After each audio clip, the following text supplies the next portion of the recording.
Hello everyone, my self Anusha और आज के इस लेक्चर में हम पढ़ने वाले हैं फिबोनाची सीरीज। तो जो फिबोनाची सीरीज के जितने भी नंबर्स होते हैं वो लास्ट टू नंबर्स के सम होते हैं। जैसे कि इस फिबोनाची सीरीज में स्टार्टिंग के जो दो नंबर्स हैं वो तो फिक्स हैं, 1 और 1। हम उसे किसी वेरिएबल में डिफाइन कर सकते हैं। लेकिन जो 2 है वो 1 और 1 का सम है, मीन्स लास्ट टू नंबर्स का सम है। ये जो 3 है, 3 भी 2 और 1 का सम है। ये 5 2 और 3 का सम है। 8 3 और 5 का सम है। तो इसमें आगे जितने भी नंबर्स हैं वो लास्ट टू नंबर्स के सम है।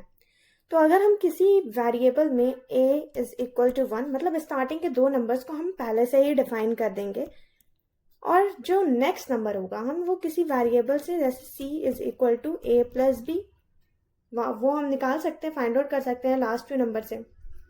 अब हर बार a और b की वैल्यू चेंज होगी।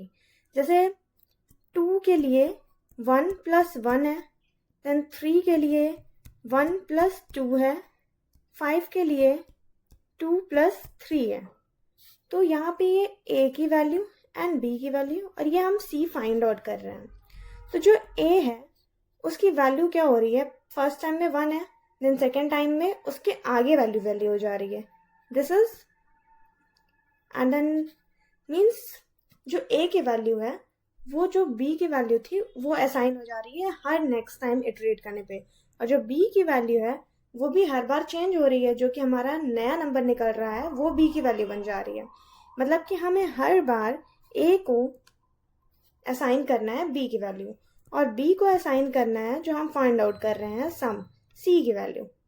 और जो c है फिर हम उससे a प्लस b निकाल लेंगे। तो ऐसे ही हमारा फिबोनाची सीरीज बन जाएगा। तो सबसे पहले हम यूज़र से इनपुट लेंगे कि हमें कितने डिजिट्स, कितने नंबर तक फिबोनाची सीरीज को फाइंड आउट करना है, एंड देन उसके बाद हम जब तक फाइंड आउट करना है तब तक का कोड लिखेंगे। तो let's start writing the code. So सबसे पहले हम बॉयलर प्लेट लिखेंगे अपना। बॉयलर प्लेट लिखने के बाद हम a को 1 असाइन कर देंगे जो कि हमारा फर्स्ट वैल्यू होगा, देन b को भी 1 असाइन कर देंगे जो कि हमारी नेक्स्ट वैल्यू होगी। अब पहले तो हम इन दोनों वैल्यू को प्रिंट करवा लेंगे। तो print F Fibonacci series, okay,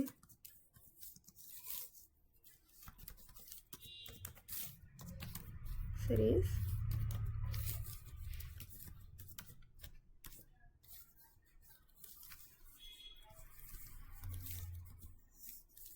हम a की वैल्यू प्रिंट करवाएंगे पहले, एंड देन हम इसी के साथ कॉमा देके b की भी वैल्यू प्रिंट करवा सकते हैं। तो इसी में कर देते हैं सारा।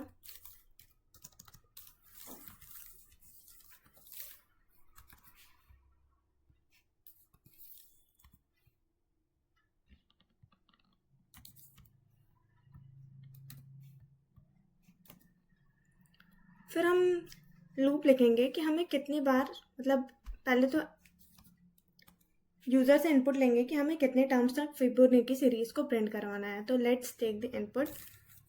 उसके लिए हम एक n नाम का इंटीजर बनाएंगे, वेरिएबल बनाएंगे, एंड देन उसके बाद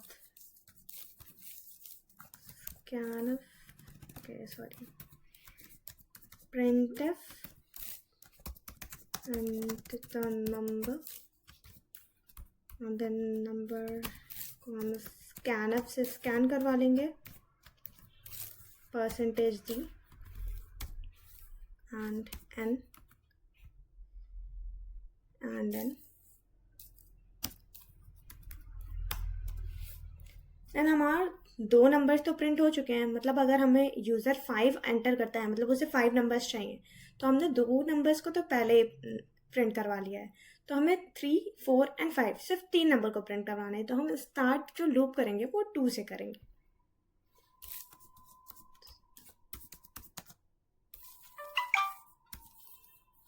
equal to 2 and i should be less than equal to n and i plus plus, तब तक हम प्रिंट करेंगे।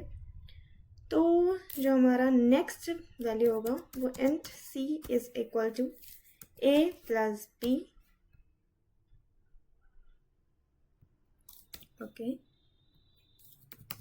और जो हमारा ए है वो हर बार बी की वैल्यू लेगा, और जो बी है वो हर बार सी की वैल्यू से अपडेट होगा, और हम हर बार पहले इस सी को प्रिंट करवा लेंगे, ताकि क्योंकि ये हमारा न्यू नंबर है इसलिए हम सी को प्रिंट करवा लेंगे। Then printf percentage c comma c। So हम हर बार c की वैल्यू को प्रिंट करवा लेंगे। तो ये हमारा पूरा फिबोनाची सीरीज का कॉन्सेप्ट है एंड कोड है। इसे हम रन करवा के देखते हैं। ओके, तो एक एरर, ओके printf की स्पेलिंग नहीं सही है, I am sorry. Okay, coders के साथ ऐसा छोटी मोटी चीज़ें तो होती रहती। तो हमने इनपुट पहले ले लिया है यूज़र से, बाद में, सॉरी इनपुट बाद में लिया है। हम पहले इनपुट ले लेंगे।